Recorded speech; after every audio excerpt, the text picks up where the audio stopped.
Good morning. I was going to talk to you about the factors impacting the health of the Chesapeake Bay and its watershed.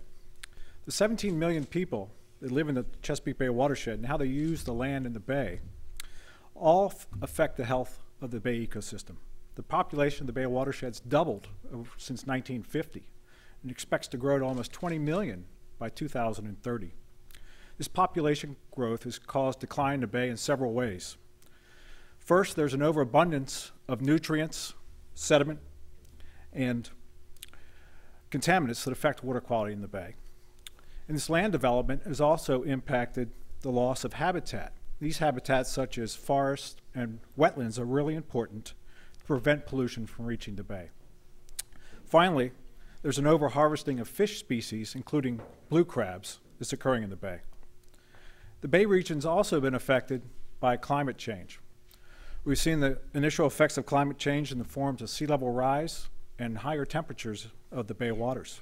Climate change, coupled along with population growth in the bay watershed, will be a continual challenge for restoration of the bay ecosystem.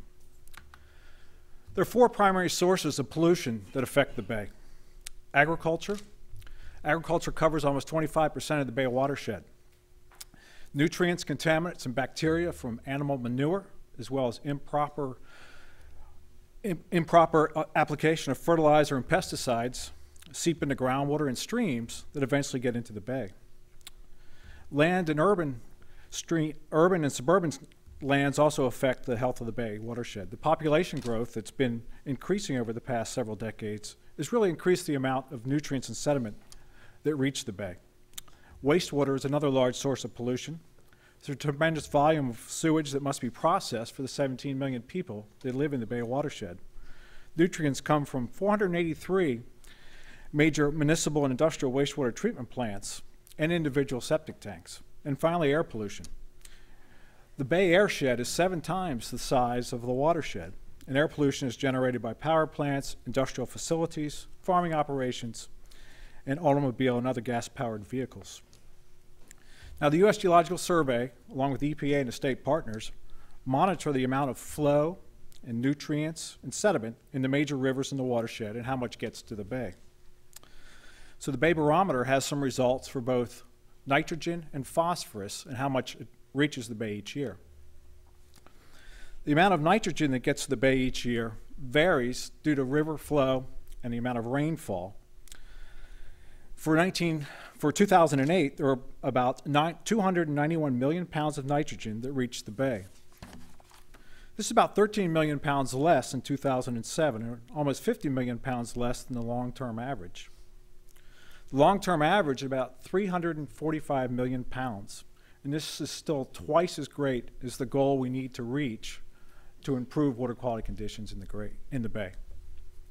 Over the last 3 years, we've seen lower nitrogen loads, and it's mostly due to lower stream flow, but also reflects the slow decrease in nitrogen concentrations we're seeing as a result of management actions to reduce nutrients. Phosphorus loads to the bay in 2008 were 13.8 million pounds, which is similar to 2007. And phosphorus, along with sediment, had a similar pattern of lower loads over the past 3 years. All these land use activities in the bay watershed affect the quality of the rivers and the streams within the watershed that then impact the bay itself.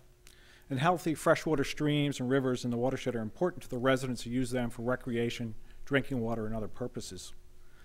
The health of the streams in the bay varies from very poor to excellent throughout the bay watershed. Overall, our analysis showed that of the 3,300 sampling sites where we had information, that about half of those sites were in very poor to poor condition, with about just over 1,000 of those sites in good or excellent condition. Now, the health of those stream sites were closely related to land use.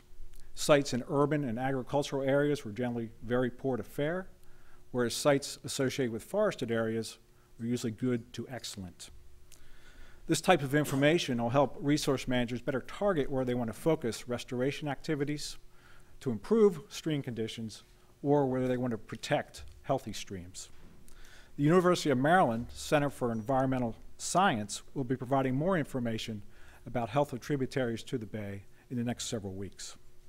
Next, we have Rich Batuk to talk about the ecosystem conditions within the bay itself.